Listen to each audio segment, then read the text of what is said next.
सभी सम्मानित साथियों को जय भीम। जय भीम साथियों। हमने उनकी याद में रो रो कर तब भर दिए, वो इतने बेवफा निकले कि नहाकर चल दिए। सभी सम्मानित साथियों को जय भीम। मैं आपका मित्र राजकुमार और आप देख रहे हैं बहुजन इतिहास RBS न्यूज।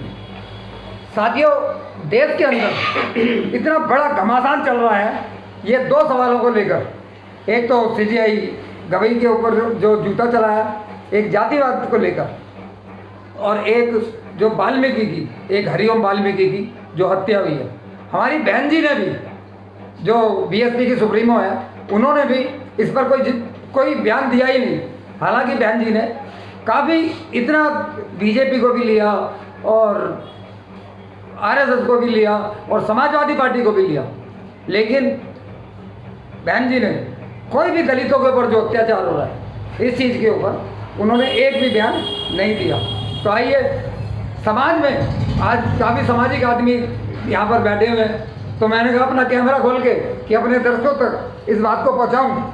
तो साथियों, आइए डॉक्टर वीर सिंह बघेल, जो OBC महासभा के अध्यक्ष हैं दिल्ली प्रदेश के, उनसे एक सवाल लेते हैं। डॉक्टर साहब, कैसे देखते हैं इस चीज़ को जो CGI गवई जी के ऊपर जो जूता चला है, इसको कैसे देखते हैं आप?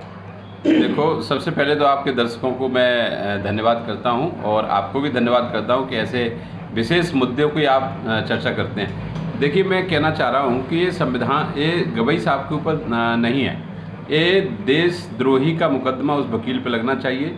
वकील का जो सर्टिफिकेट है उसको बिल्कुल सस्पेंड कर देना चाहिए, निलंबित कर देना चाहिए, वो प्रैक्टिस न कर पाए। उसके परिवार को भी ऐसा कर देना चाहिए, ब्लैक पॉइंट लगा देना चाहिए, जो ऐसे उसके परिवार का भी कोई व्यक्ति प्रैक्टिस न कर पाए। इस तरीके की कार्रवाई होनी चाहिए, क्योंकि CGI गवई साहब कोई साधारण व्यक्ति नहीं है। एक देश की सर्वोच्च न्यायालय के CGI साहब हैं, वो कोई नॉर्मल व्यक्ति नहीं है। उनको, सरकार को और प्रशासन को, दोनों को इस पर ध्यान रखना चाहिए और उस वकील पर स्वतः एक संज्ञान में लेकर सरकार को उस पर विशेष कार्रवाई का एक बनता है और करना चाहिए। ये CGI साहब बोले ना बोले उसका कोई मतलब नहीं है, लेकिन ये कार्रवाई के काबिल है और कार्रवाई होनी चाहिए। तो सब कह रहे हैं कि पूरा देश इसी बात को लेकर रोषित है और सारा दलित समाज तो इतना रोषित है कि, पर ठीक है, CGI ने नहीं अगर उस पर वो लिया, वो तो बुद्धिस्ट आदमी वो है, उन्होंने ठीक है, देखिए, वो अपनी संस्कृति को देख के CGI साहब ने अपना बड़ा दिल दिखाया है। ऐसा नहीं है, अगर CGI साहब चाहें तो उसके साथ में कुछ भी कर सकते हैं, उनकी कलम में इतनी ताकत है। लेकिन उनको पता है कि ये मच्छर है, ये मारा जाएगा। लेकिन सरकार का क्या दायित्व बनता है, सरकार का क्या दायित्व बनता है, प्रशासन का क्या दायित्व बनता है, उसे अपनी कार्रवाई करनी चाहिए। जनता तो सरकार को चुनती है ना, CGI तो नहीं चुनती। CGI साहब का, देखो, CGI साहब को इसमें बिल्कुल इन्वॉल्व नहीं करना चाहिए। CGI साहब करें ना करें उनका कोई मतलब नहीं है। उन्होंने अपराध किया है या नहीं किया। अगर मान लीजिए मर्डर हो जाए और मर्डर का पुलिस को पता चल गया, मर्डर हो गया, तो पुलिस का काम बनता है, सरकारी केस होता है ना, सरकार को केस लड़ना चाहिए उसका। CGI साहब नहीं कर रहे हैं तो सरकार का तो बनता है ना भाई। CGI के ऊपर जूता फेंका है, किसी रोड पे चलते हुए व्यक्ति पर जूता थोड़ी फेंका है।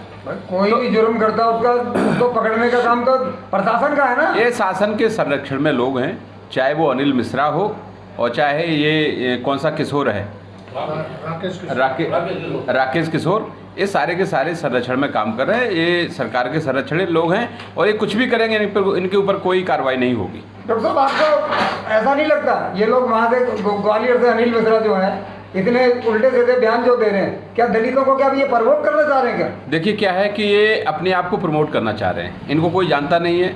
एक मच्छर के बराबर लोग हैं।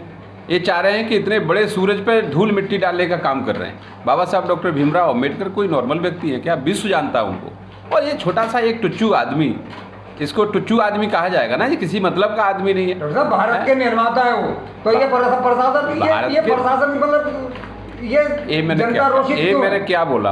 मैंने क्या बोला कि हम BSP से खुश क्यों हैं? BSP से खुश इसलिए हैं, हम राजनीतिक बात नहीं करते, लेकिन उसकी एक विचारधारा अलग है, वो विचारधारा पर काम करती है। बहन जी को हमने देखा कहीं, बहन जी को किसी पंडित पुजारी के यहाँ हवन कराते देखा?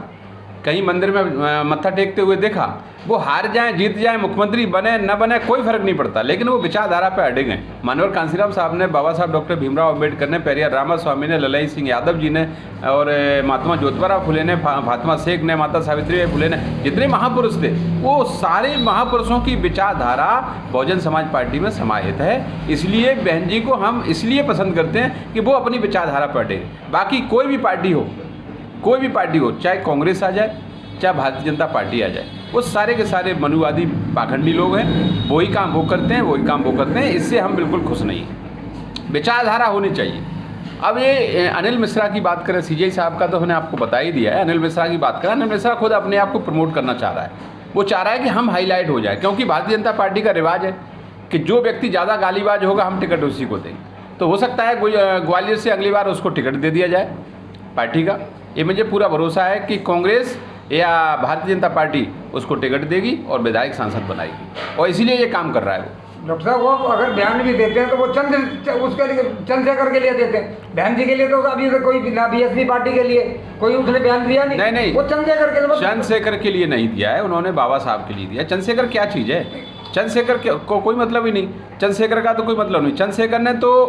चंद्रशेखर तो वहाँ उस पर जो भीम आर्मी है, भीम आर्मी ने तो उस पर आंदोलन करने के लिए किया है, इसलिए वो बोल रहा है। लेकिन मेन उसका टारगेट है। उसका दूसरा वीडियो आपने सुना होगा, उसने क्या कहा, मेरे 2-3 लक्ष्य हैं। क्या लक्ष्य है? एक तो हमें बाबा साहब अम्बेडकर को मिटाना, उसका कहना है अम्बेडकर को मिटाना। दूसरा आरक्षण को खत्म करना। तीसरा सनातन धर्म को स्थापित करना। तो 2 जो काम हैं इसके, वो हमारे खिलाफ है। ना तो वो बाबा साहब को मिटा सकता है, बाबा साहब को मिटाने की औकात है क्या इसकी? ये टुच्चू ऐसे इसके दादा परदादा इसका पूरा समाज लग जाएगा ना, तो भी बाबा साहब को बाबा साहब को नहीं मिटा सकता कोई भी, क्योंकि विश्व की धरोहर है वो विश्व रत्न है। इसलिए बाबा साहब को मिटाने की अगर कोई बात कर रहा है, मुझे लगता है वो स्वयं मिट जाएगा। इनकी सोच को क्या कहेंगे डॉक्टर साहब? ये विक्षिप्त सोच के लोग हैं, ये मानसिक बीमार लोग हैं। ये मानसिक बीमार आज से नहीं है, ये पहले से मानसिक बीमार लोग हैं। ये उस विचारधारा को, अब मैंने तो कल भी अपनी वीडियो में कहा, मैंने कि हमारे SC ST OBC समाज के लोगों को सोचना चाहिए कि ऐसे व्यक्ति के पास अपना केस लेकर के ना जाएं। अगर केस लेके चले गए तो 100% ये आपको केस हरा देगा। और यही तो लड़ाई है। कॉलेजियम की बात करते हैं हम, इसको वहाँ उस टाइम पे जो लोगों ने इसको बनाया होगा, बार एसोसिएशन का अध्यक्ष बनाया होगा, कितना अपराध किया होगा इसने, कितने लोगों की इसने जो न्याय नहीं मिल पाया होगा इसी के कारण, कितने लोगों को न्याय नहीं मिल पाया होगा। ये बहुत बड़ा देशद्रोही है। इसको देशद्रोही का मुकदमा लगाओ, NSA लगाओ, इसको जेल में ठूंसो, और कहीं जगह नहीं है, इसकी जेल ही जगह है, और कोई जगह नहीं है। ऐसे लोगों को जेल में रखना चाहिए। और जो इसके पीछे काम कर रहे हैं वकील, जो इतने पीछे काम कर रहे हैं वकील, उन पर भी जांच होनी चाहिए, उनके भी सर्टिफिकेट निरस्त होने चाहिए, और सारे के सारे ये देशद्रोही मुकदमे में शामिल होना चाहिए। डॉक्टर साहब, चलो इन्होंने दलितों पे तो जो अत्याचार किए ये कर ही रहे हैं दलितों पे, तो वो तो इतने कमज़ोर आदमी थे पहले, वो तो इतने पढ़े लिखे भी नहीं थे। लेकिन आज तो दलित इतना ताकतवर बन गया, अपने को पढ़ लिख के, संविधान पढ़ के, या बाबा साहब अम्बेडकरवादी बन के दलित तो समझदार हो गया। अब ये OBC की तरफ को आरक्षण अकेला दलित तो लेता नहीं, तो आरक्षण तो सबको समझता कहाँ है? OBC तो नहीं समझ रहा ना, नहीं समझ रहा है ना। ग्वालियर में देखना 15 तारीख को क्या हाल होगा। प्रशासन के हाथ पैर फूले हुए हैं, क्योंकि OBC समाज एकजुट है। और जिस दिन OBC समाज एकजुट हो गया, ये ऐसे लोग, ये टुच्चू लोग, इनका पता नहीं चलेगा कौन सी दिशा में चले गए। और मैं आपको बता रहा हूँ, मैं आपको 100% ये वादा कर रहा हूँ कि इन लोगों की हार हो चुकी है। आप कैसे मानते हो? बौखला रहे हैं ये, इनके अंदर बौखलाहट आ गई है, ये पागलपन आ गया है, पागलपन आ चुका है इनके अंदर। जो विक्षिप्त मानसिकता है वो इनकी दिखाई देने लगी। आप एक बात बताओ, जाटव समाज को ये बराबर में बैठने देते थे ना? बिल्कुल नहीं है, जमीन पे नहीं बैठने देते थे, हंडी टांग रखी थी। OBC समाज का यही हाल था। आज उसी समाज ने इस अपराधी को, इस गुंडे के गले में जूते की माला डालना की बात कर दी, तो समझ लो डल गई। पावरफुल हैं बाबा साहब डॉक्टर भीमराव अम्बेडकर के संविधान में, ताकत है नहीं है? देखो, समझदार आदमी के लिए इशारा काफ़ी होता है। समझदार आदमी चाहता है कि हमने, अगर जो व्यक्ति बात का मारा नहीं मरा, वो जूते के मारे क्या मरेगा? हमारे लोग, हमें पता है, हमने जूते मार दिए, उसमें मार दिए जूते। अब उसको नहीं लग रहा है, उसको उस सर पर लगेगा तभी समझेगा वो। जो हम लोगों ने मानसिकता बना दी, उसके फोटो पे, उसके जो हमने पुतले फूंके, उस पर हमने जूते मार दिए। अब कैसे जूते होते? सच्चाई है कि बौखलाहट है, बौखला गए ये लोग। और ये अपने आप में ख़त्म हो जाएंगे। उनका पूरे भारत में इतने आंदोलन हो रहे हैं, ठीक है, फिर भी ये लोग अब तो दिवाली से पहले कोई परमिशन देनी नहीं इन्होंने। जी बिल्कुल, कोई भी आंदोलन के लिए इन्हें पहले पता लग गया जी। कि इस केस के पीछे आंदोलन होने हैं। बिल्कुल होगा। क्योंकि दलित समाज जितना जो जागरूक है जी, जी। वो कुछ नहीं को 4 आदमी 2 आदमी चाहे कितने भी वो तो खड़ा हो जाता है। मेरी बात हम तो ओवैसी समाज का सुनिए, मेरी बात बहुत धन्यवाद सुनिए। करते हैं। सोशल मीडिया की बहुत बड़ी ताकत है। सोशल मीडिया ने घर घर तक ये बात पहुंचा दी। इसमें जूते पड़ गए, इसमें जूते की माला पड़ गई, इसमें इसके पुतले फूक गए, इसका सब कुछ हो गया। अब ये बेशर्मी ओढ़ रखी है इसने। ये चाहता है हमारे चांद पे जब तक जूता ओरिजिनल नहीं पड़ेगा तब तक मैं मानूंगा नहीं। ये बुद्धिजीवी बिल्कुल नहीं है। ये बिल्कुल नंबर 1 का बुद्धिहीन व्यक्ति है, पागल व्यक्ति है। इसको हम बिल्कुल इंसान नहीं मानते। चलो चलते चलते डॉक्टर साहब आपको भी लेट हो रहे हो, आप कहीं आपको जाना है, मैंने आज रस पकड़ लिया आपको और अच्छा है। एक सवाल और लूँगा आपसे कि डॉक्टर साहब इसको कैसे देखते हैं, ये मतलब इसका रिजल्ट क्या होने वाला है? किसका? इन्हीं का, इनका ये रिजल्ट सरकार आता है, का, राक्षस सरकार है। का, पूरे देश के अंदर सरकार देखो, का। देखिए वोट चोरी के ऊपर, ठीक है, और सारे मुद्दे की बौखलाई में 11 सालों के अंदर इन्होंने ऐसे काम किए हैं देखिए जो असंवैधानिक काम है। देखिए मैं आपको बताता हूँ, अति किसी की चली नहीं। ये अत्यंत दुखी कर रहे हैं जनता को। और जो राक्षसी प्रवृत्ति का व्यक्ति हो जाता है, ये राक्षस हो गए।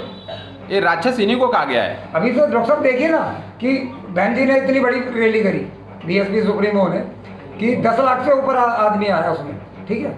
ये उसी दिन से, और जितने भी पत्रकार हैं, जो बहुत पत्रकार हैं कि नाम नहीं लेना चाहूँगा मैं किसी भी चैनल का या उसका, सारे पत्रकार सोशल मीडिया के ऊपर ये कह रहे हैं कि सब वो आरएसएस की स्पॉन्सर किया बहन जी ने। देखिए क्या है ना, हम राजनीतिक बात नहीं करते हैं, लेकिन वो राजनीतिक है अपनी डॉक्टर ये देश ही राजनीतिक है, ये पार्टी के लोग हैं। संवैधानिक देश हम है। इतना जानते राजनीति बात तो करनी हैं, पड़ेगी। इतना हम जानते हैं कि बहुजन समाज पार्टी एक विचारधारा से लवलीन पार्टी है और वो विचारधारा पे अडिग है। बहन जी एक दूरदृष्टिया लीडर हैं, मानवर कांसीराम साहब के द्वारा बताए हुए रास्ते पर चलने वाली लीडर हैं। वो खुद ही इतनी समझदार हैं, उतनी बुद्धिजीवी हैं कि हम उनके सामने कुछ नहीं। इसलिए वो जो भी कर रही हैं वो अच्छा कर रही हैं। चलो धन्यवाद डॉक्टर साहब आपका। ये हमारे ओबीसी महासभा के प्रवक्ता हैं रंग बहादुर जी।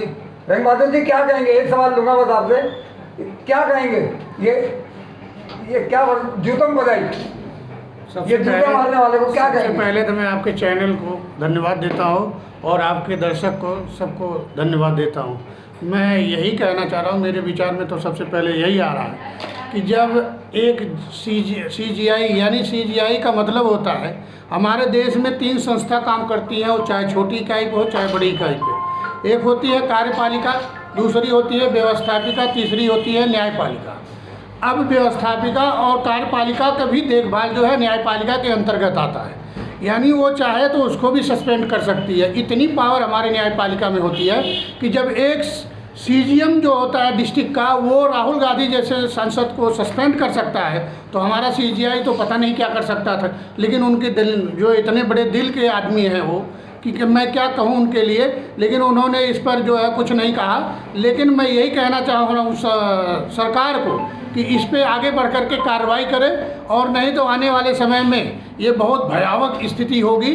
क्योंकि जब CGI हमारा सुरक्षित नहीं है तो देश में हमारे दलित और कुचले हुए लोग कैसे सुरक्षित होंगे? इसके लिए हम लोगों को भी आगे आना पड़ेगा और आवाज़ उठानी पड़ेगी कि हमारे देश में ऐसा नहीं चलेगा, संविधान चलेगा और संविधान के द्वारा ही हमारा न्याय होगा, न कि कोई जैसे अब आप बता रहे हो कि बुलडोज़र। अरे न्याय बुलडोज़र जब बाबा वहाँ कर लेते हैं तो क्या यहीं हमारा एक न्यायाधीश नहीं कर सकता क्या? लेकिन यही है कि ये लोग संविधान की धज्जियाँ उड़ा रहे हैं और दूसरे के ऊपर आक्षेप लगाते हैं। हम चाहते हैं कि हमारी जनता जागे, आने वाला समय जो है हमारा हो, और चाहे वो चुनाव के द्वारा हो चाहे जैसे हो, एक संघर्ष करना पड़ेगा। ओबीसी महासभा हमारा उसमें जो है आगे बढ़ चढ़ करके भाग लेगी। आने वाले समय में एक बहुत बड़ा हम लोग आंदोलन भी करेंगे। इसके लिए दीपावली एक त्यौहार है, उसको देखते हैं, उसके बाद हम लोग अपना निर्णय लेंगे। धन्यवाद। ये राष्ट्रीय संघ के संयोजक हमारे माननीय जयकिशन जी हैं। जयकिशन जी क्या कहेंगे? ये जो जूता चलाया है हमारे CGI गवई जी पर, इसको कैसे देखेंगे? सबसे पहले आपको और आपके चैनल को धन्यवाद, आपके दर्शकों को मेरी तरफ से जय भीम। पत्रकार जी, ये लोग सिर्फ मैं तो कहता हूँ ये पागल हो चुके हैं। इनकी बुद्धि काम नहीं कर रही, विवेकहीन हो चुके हैं। अब वक्त आ गया है SC ST OBC इकट्ठा होकर के अब इनकी चांद पर जूते बरसा। जब तक ये एंटीनाधारियों में चांद में जूते नहीं पड़ेंगे तब तक ये साले होश में आने वाले नहीं हैं किसी भी कीमत पर। और ये तो बड़े सीधे साधे लोग हैं, देखो तो सरकार इनके लिए कितना वो कर रही है, ये जगह जगह। इन्हीं लोगों के द्वारा बनाई हुई काल्पनिक रामायण के राक्षस यही हैं असली। कोई बाहर से कोई राक्षस नहीं था, यही लोग असली राक्षस हैं जो काल्पनिक रामायण इन्होंने बना के तैयार की। तो राक्षसों का यही इंतजाम है।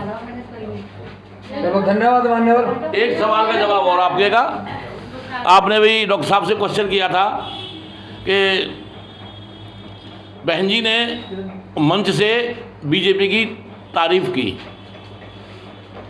ये आपकी सोच में भी और समस्त भारतवासियों नहीं सारे पूरे सोशल मीडिया पे पत्रकार यही बोल रहे हैं। सोशल मीडिया वाले पागल हो चुके हैं, वो सभी मनवादी लोग हैं, ये सभी जूते खाने के काम कर रहे हैं। बहन जी ने एक शब्द बोला, क्या लेटर लिखा था बहन जी ने आज से कुछ दिन पूर्व, जब उन्होंने देखा कि मेरे द्वारा अम्बेडकर मिशन को लेकर जो दलित प्रेरणा स्थल लखनऊ में बनाया गया था उसकी 10 या 11 साल से या 15 साल से रख रखाव ठीक तरीके से नहीं हो रहा था।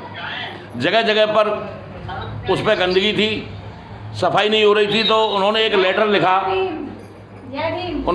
लिखा मुख्यमंत्री को कि हम आपसे अलग फंड की व्यवस्था नहीं मांग रहे, हमारे लोगों के द्वारा जो पर्यटक बन के आते हैं उनके द्वारा जो टिकट खरीदा जाता है उससे वो पार्क को देखने जाते हैं, उसी पैसे को और इसके जीर्णोद्धार में लगा दिया जाए, यानी इसकी साफ सफाई और मरम्मत की जाए। तो उन्होंने मुख्यमंत्री ने यही काम किया, उस पैसे को उठा करके और उस दलित प्रेरणा स्थल को साफ सफाई जहाँ टूट फूट थी मरम्मत होनी थी उसे कर दिया। बस बहन जी ने इस बात का उसे धन्यवाद दिया कि हम बीजेपी के मुख्यमंत्री के आभारी हैं कि उन्होंने हमारे कहने के अनुसार और हमारे इस धरोहर का मरम्मत कराई। बाकी बहन जी ने कुछ नहीं कहा, उन्होंने सीधा शब्द भी बोला कि जब हम सत्ता में आ जाएंगे तो बीजेपी के कार्यों की समीक्षा करेंगे, अगर जो भी गलत कार्य होंगे उनको पलटेंगे और इनको सजा भी देंगे। लेकिन समाजवादी पार्टी के लोग, कांग्रेस के लोग पागल हो चुके हैं। जिस तरह से अखिलेश यादव की नाक टेढ़ी बनाई परमात्मा ने, उसी तरीके से ये बात टेढ़ी करता है। इसे समझ नहीं है किसी चीज़ की। इसके आधे से ज़्यादा रिश्तेदार बीजेपी में, अपर्णा यादव बीजेपी की उत्तर प्रदेश महिला आयोग की अध्यक्ष है, इसका धर्मेंद्र का जीजा करहेल से विधानसभा का चुनाव लड़के जीत के गया है। करहेल में क्या कर रहे थे लोग कि समाजवादी का जीता तो बल्ले बल्ले, नहीं तो जीजा चुनाव जीत ही रहा है। इनका यही हाल है। राम गोपाल का समधी, मुलायम सिंह यादव का समधी, ये सभी बीजेपी में है। आधे से ज़्यादा परिवार बीजेपी में है। और मेरे पास ऐसे तमाम वीडियो हैं जो अखिलेश यादव कान में कहते हैं कि राजकिशोर जी की में कि मुसलमानों के खिलाफ कुछ बोल दो तो हमारी भी कुछ तरक्की हो जाएगी। वीडियो सामने दिखा सकता हूँ ऐसे। ये सबके सब मिलके क्या जनता को मूर्ख बना रहे हैं क्या? बीजेपी, कांग्रेस और सपा, इनका एक ही चीज़ है, जिस तरीके से हो सकता है उस तरीके से SC ST OBC का दमन करिए। तो मतलब घूम फिर के तो SC ST और OBC बस पूरा देश ही इनके ऊपर चल रहा है, इसका मतलब। ये मुलायम एंड कंपनी जो इनका वो है समाजवादी पार्टी, मैं तो इसे कहता हूँ इनके एक ये PDA का फुल फॉर्म क्यों है, प्राइवेट डेवलपमेंट अथॉरिटी। इन्होंने एक ये प्राइवेट डेवलपमेंट अथॉरिटी बना रखी है जिससे स्वयं का विकास करते हैं। घर में से 5 सांसद, बाकी यादव एक भी नहीं पूरे यूपी में। ऐसा क्यों भाई? और यादव का मर गए यूपी में से, कमरे आए हैं, घोसी भी हैं, फाटक भी हैं, तमाम। सरकार तो यही कह रही है कि सारा जितना आरक्षण है 27% सारा यादव खा गए। सच्चाई भी है, सच्चाई है, बिल्कुल सच्चाई है। आप मुझे पूरे उत्तर प्रदेश में कोई IAS PC से बगैर दिखा सकते हैं? कुशवाहा दिखा सकते हैं? कश्यप दिखा सकते हैं? कुशवाहा काशी दिखा सकते हैं? सैनी दिखा सकते हैं? मान्यवर तो इनमें शिक्षा नहीं ये नहीं बोल सकते आप ऐसे। मैं बता रहा हूँ ना किस लिए नहीं बोल सकते। आप ये भी तो देखो, आपने यादव तो देख लिए कि भाई यादव बन रहे हैं, उनमें शिक्षा कितनी है? शिक्षा यादव में ज्यादा है। नहीं, बात शिक्षा की नहीं है, बात शिक्षा की नहीं है। यादव मान्यवर आरक्षण किसी जाति से बात समझिए मेरी। आरक्षण जिस समय अखिलेश यादव की सरकार थी, इन्होंने OBC के नाम पर 27% हीरों को भरा। अहीरों को बना, बाकी कोई ओबीसी का नहीं था, बागी यादव बना करके पूरी सीटें पुलिस की जनरल वाली भर दी। ये हुआ था उसमें। मैं उत्तर प्रदेश में नौकरी करता था, मैंने नज़दीक से देखी ये चीज़। तो यानी आप सरकार से सहमत हैं कि सरकार जो कह रही है? सरकार का बिल्कुल सही कह रही है सरकार। चलो ये नहीं करते। धन्यवाद आपका, बहुत बहुत धन्यवाद। ये हमारे राष्ट्रीय संघ के एक प्रवक्ता हैं मयंक प्रधान जी। प्रधान जी क्या कहोगे, सीजेआई के ऊपर जो जूता चला? बहुत बहुत धन्यवाद पत्रकार महोदय आपका और आपके जितने भी दर्शक हैं। ये एक देश के लिए दुर्भाग्य का विषय है कि एक सीजीआई जो सबसे बड़ी पोजीशन पे बैठने वाला व्यक्ति है, जब वो सुरक्षित नहीं है तो जो हमारे देश में आदमी रह रहे हैं वो कैसे सुरक्षित होंगे। ये एक बहुत बड़ा मुद्दा है। सरकार की मिलीभगत है इसमें, सरकार इस पे एक्शन नहीं ले रही क्योंकि उसको गिरफ्तार करा था, गिरफ्तार करने के बाद उसको 8 घंटे के भीतर जमानत दे दी गई। तो माननीय सरकार को तो इस पर तो कड़ा एक्शन लेना चाहिए ना, क्योंकि देखो सीजेआई हैं, वो पूरे भारत के सबसे बड़े न्यायाधीश हैं, उनके ऊपर तो एक्शन लेना चाहिए ना सरकार को। यही तो मैं भी बता रहा हूँ, ये एक बहुत ही चिंता का विषय है। विषय यही है कि वो एक शेड्यूल कास्ट से आते हैं, जो इनके दिमाग में गोबर भरा हुआ है, क्योंकि ये चीज़ को आलू ना कह के आलू को ये बनाना बोलते हैं, पटेटो। ये एक बहुत विषय है चिंता का कि एक शेड्यूल कास्ट का आदमी, इनके पेट में आज भी इस चीज़ का दर्द है कि एक शेड्यूल कास्ट का आदमी जिसको हम अपनी बराबरी में नहीं बैठने देना चाहते थे, आज वो देश का मुख्य न्यायाधीश है। इनको इस चीज़ का दर्द है, इस चीज़ की तकलीफ़ है, इसलिए ये प्री प्लान काम हुआ है सुनियोजित तरीके से। वो पढ़ लिख के बैठे हैं ना। देखो हमारे कॉन्स्टिट्यूशन में तो कोई जाति नहीं है, उसमें तो वर्ग बनाए हैं, SC ST OBC और जनरल सब बराबर है ना, उसमें तो कोई जाति नहीं है। ये जातियों का भेद आ कहाँ से रहा है? आपके संविधान को मान कहाँ रहे हैं ये मुझे बता दो। कौन नहीं मान रहा? सरकार कहाँ मान रही है आपके संविधान को? कैसे कह सकते हैं? कैसे कह सकते हैं? सीजीआई के ऊपर जूता चल गया, अभी तक कोई वो नहीं है कार्रवाई। और कैसे कहें एक दलित की निर्मम हत्या कर दी गई, उसके अभी तक हत्यारों का कोई अता पता नहीं है। इसका असली कसूरवार कौन है? अगर ये सरकार जो हमारे चुने हुए प्रतिनिधि है ना, ये लोग जनता ने चुने हैं ना। सरकार सबसे बड़ी इसकी सुनियोजित तरीके से काम करा रही है। इसकी पूरा दारोमदार अगर किसी के ऊपर है तो वो गवर्नमेंट के ऊपर है, जो इस समय भारत सरकार चला रही है। ये संविधान को एक तरफ करके ये अपने मनमानी काम कर रहे हैं। अगर ये अपने मनमानी काम ना करते, संविधान को तरीके से लागू करें, तो किसी की मजाल नहीं है कि किसी पुलिस वाले को भी थप्पड़ मार दे। वो तो सीजीआई है, देश के मुख्य न्यायाधीश हैं, उनके ऊपर जूता फेंक दिया। ये बहुत गंभीर विषय है। चलो मान्यवर, आपका बहुत बहुत धन्यवाद। अरुण जी कुछ कहेंगे आप भी? बिल्कुल जी कहूँगा। पहले तो सबसे पहले आपके चैनल को धन्यवाद देता हूँ और आपके दर्शकों को भी मेरा प्यार भरा नमस्कार। बड़ी ही चिंता का विषय भी है और बड़ी ही निंदनीय घटना है जो इस तरीके से ये आपत्तिजनक ये काम हुआ है, कार्य हुआ है। ये नहीं होना चाहिए। हमारे इससे अगर हमारे समाज के लोगों को, सभी लोगों को अगर समझ में नहीं आया तो फिर ये बड़ी चिंता का विषय है, क्योंकि वो एक सम्मानित पद पे हैं और इतने ऊंचे लेवल पे है। जब वो व्यक्ति सेफ नहीं तो हम लोग कहाँ हैं? हम लोग तो किसी गिनती में है ही नहीं, हम लोग तो किसी पद पे भी नहीं है, तो हमारा क्या हुआ? पद पे जूता चल गया तो जनता कहाँ रह गई? तो प्रभु मैं यही कहना चाहूँगा आप ही सभी साथियों के और अपने संगठन के साथियों से कि ये बड़ी चिंता का विषय है। अपने सभी लोगों को आगे जो भी हम लोग करते हैं, और ये सरकार के लिए भी बड़ी सोचने वाली बात है। सरकार जो कर रही है ये सरकार की सब मिलीभगत है और ये एक सोची समझी साजिश है। जनता को क्या करना चाहिए? जनता को इसका मुंह तोड़ जवाब देना चाहिए, आंदोलन करने चाहिए, चक्का जाम करना चाहिए, अपने हक की मांग करनी चाहिए। तो जनता तो घरों पे सो रही है तो ये उनका नहीं है, अगला नंबर जनता का भी है। अगली बारी जो आएगी तो जनता की आएगी। चलो मान्यवर, आपका बहुत बहुत धन्यवाद। आपको मैं एक बात बताऊं, हक और अधिकार मांगे नहीं जाते, छीने जाते हैं। हक और अधिकार छीने जाते हैं। बिन मांगे मोती मिले, मांगे मिले ना भीख।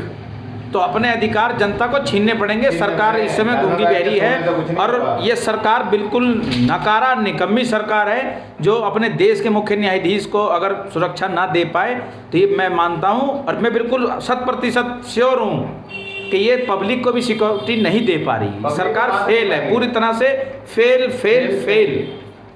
ये था साथियों, देखो सभी यहाँ पे हम आए थे जनता के बीच में और डॉक्टर की दुकान और चाय की दुकान और पान की दुकान, इससे ज़्यादा जनता कहीं नहीं मिलती।